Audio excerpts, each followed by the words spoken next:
wakati nilikuwa prime minister, mimi ndio nilikuwa kiongozi wa mwisho Afrika kukutana na president wa Egypt.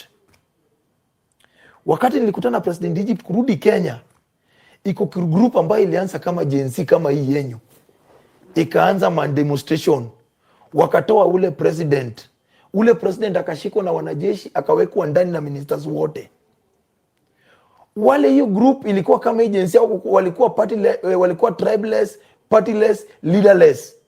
Ikabaki wanajeshi wachukue nini? Uongozi.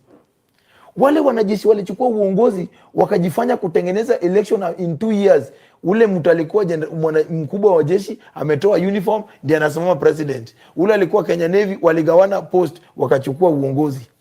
Wakati walichukua uongozi, wakaweka sheria mbaya sana, ambao tena wananchi tena wengine tena wakakuja wakawaandamania tena, wao pia wakashikwa, wakaenda kujoin wale ndani. Akaniambia, Gaucho, inchi ya Egypt mpaka leo ijakuwa inchi.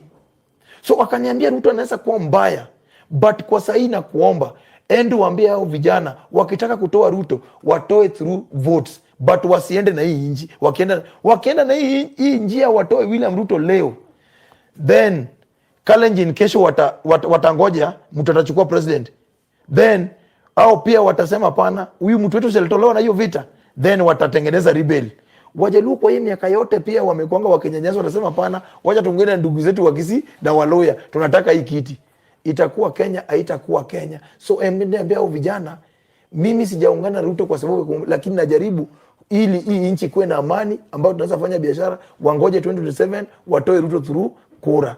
So hapo ndio baba akanielezea hapo na akaniambia, hiyo ndio maana nimekubali kukaa na huyu mtu chini, kwa sababu Kenya ni kubwa kuliko mimi na kuliko hata Ruto. Okay. Yeah. Quite a mouthful. Sababu ndo mkapiga hiyo nini ya hivi. Sasa hapo ndio akasema yeye ni samaki. After kula samaki akaniambia, enda sasa ambia vijana hata mimi na support hiyo nini yao, but through kutoa presidency through vote, but si through hiyo story. No. Hiyo demonstration. Si ku march to State House. Yeah. Okay.